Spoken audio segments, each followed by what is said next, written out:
If you were hoping Apple would finally crank up the charging speed on the iPhone 17, don't hold your breath. According to analyst Jeff Pu, all iPhone 17 models will stick with 35 watts wired charging. That's basically the same as what we're getting with the iPhone 16 series. Yeah, I get it. Some Android phones are out here flexing with 50 watts or higher charging speeds, so this might feel like a letdown.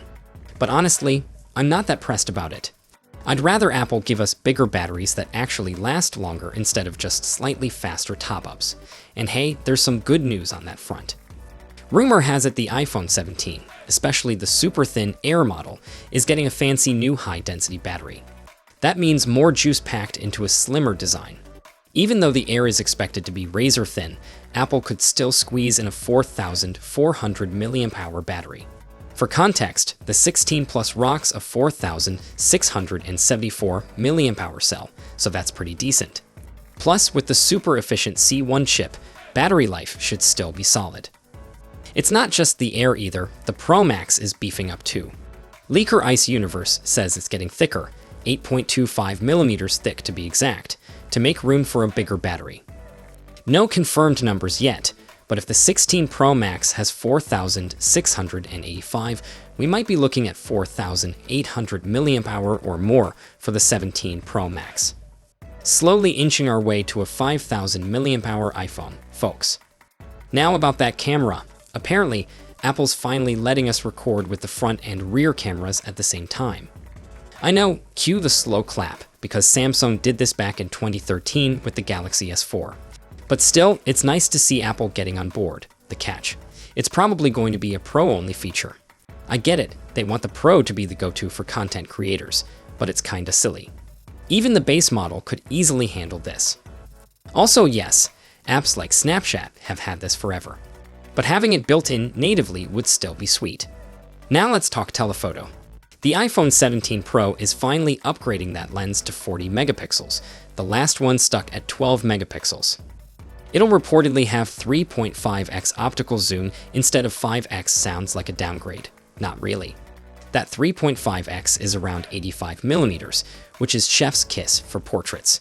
And thanks to the extra megapixels, digital zoom should be way better, maybe 30x or 40x total zoom, with higher quality shots to boot. Oh, and about that camera bump. Yeah, it's gonna be huge. New case leaks show the entire top width of the phone taken up by the camera bar. Apple's even shifting the LiDAR scanner, mic, and flash to the right side, probably to make room for that beefy telephoto lens, which might be stacked horizontally. We were also hyped for a cool two-tone finish based on early renders, but sad news, Mark Gurman says that's not happening.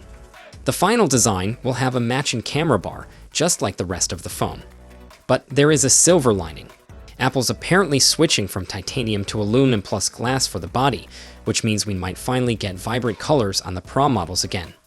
Bright red, blue, green, yes please. Sure, aluminum's not as tough, but I'll take the trade-off for some personality. As for the iPhone 17 Air, it looks sleek. One camera on the left, flash on the right, super thin at just 5.5 millimeters, but still has MagSafe and the action button. And that visor-style camera bar. Anyway, that's the latest on the iPhone 17 leaks.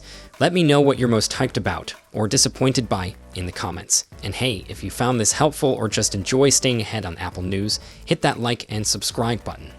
Now for those excited about the new iPhone 17 Pro Max, we're diving into the full specs, design, and expected pricing to help you decide if it's worth the wait. Make sure to hit subscribe so you don't miss any updates. First up, the iPhone 17. It features a 6.1-inch Super Retina OLED display, and for the first time ever, Apple is upgrading it to a 120Hz LTPO display. It comes with a resolution of 1179 by 2556, protected by the next-gen ceramic shield, and delivers a peak brightness of around 3000 nits. We also get an improved Face ID sensor, which may allow Apple to shrink the size of the dynamic island. The selfie camera is upgraded to a 24-megapixel shooter, while the rear houses a dual-camera setup with a 48-megapixel primary and a 48-megapixel ultra-wide lens. Powering the device is the A19 chipset, paired with 8 gigs of RAM and up to 1 terabyte of storage. A 3600 mAh battery supports 35 watts fast charging. Connectivity features include 5G Advanced, Bluetooth 5.3, Wi-Fi 7, and NFC. The iPhone 17 will ship with iOS 19 and is expected to start at $850, launching in mid-September 2025. Now next up, we've got the iPhone 17 Plus. The iPhone 17 Plus upgrades to a 6.7-inch Super Retina OLED display with the same 120Hz LTPO technology. It offers a resolution of 1290 by 2796, is protected by the next-gen ceramic shield, and has a peak brightness of 3000 nits. Like the standard model, it features an improved Face ID sensor, a 24-megapixel selfie camera, and a dual rear camera system with a 48-megapixel primary and a 48-megapixel ultra-wide lens. It's powered by the N19 chipset, 8 gigs of RAM, and up to 1 terabyte of storage. A larger 4700 mAh battery supports 35 watts fast charging. Connectivity remains the same, and it will also ship with iOS 19. The expected starting price is $950 with a mid-September launch. Now next up, we've got the iPhone 17 Pro. The iPhone 17 Pro sports a 6.3-inch 120Hz LTPO OLED display with a resolution of 1206 by 2622. Protected by the next-gen ceramic shield, it also boasts a peak brightness of 3000 nits. A major change here is the under-display Face ID sensor, meaning the dynamic island could be gone. Instead, Apple may go for a centered punch-hole camera, which is a 24-megapixel selfie shooter. On the back, we get a triple camera setup with a 48-megapixel primary, a 48-megapixel ultra-wide, a 48-megapixel periscope lens, and a LiDAR scanner. The device is powered by the 2nm A19 Pro chipset, comes with 12 gigs of RAM, and offers up to 1 terabyte of storage. A 3600 mAh battery supports 50 watts fast charging, and it includes 5G Advanced, Bluetooth 5.3, Wi-Fi 7, and NFC.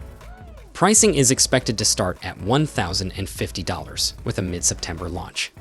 Now next up, we've got the iPhone 17 Pro Max. Finally, the iPhone 17 Pro Max. It boasts a massive 6.9-inch 120Hz LTPO OLED display with a resolution of 1320 by 2868. It's protected by the next-gen ceramic shield and supports a peak brightness of 3000 nits.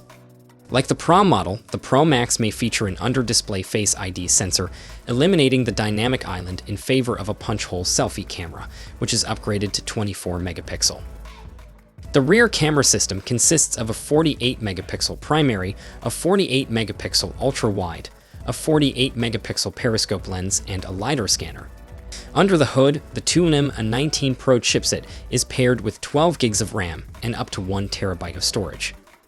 Powering the device is a 4700 mAh battery with 35 watts fast charging. It includes 5G Advanced, Bluetooth 5.3, Wi-Fi 7, and NFC.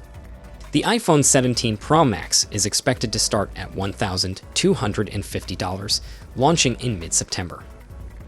Overall, the iPhone 17 series brings significant upgrades in hardware and subtle design refinements.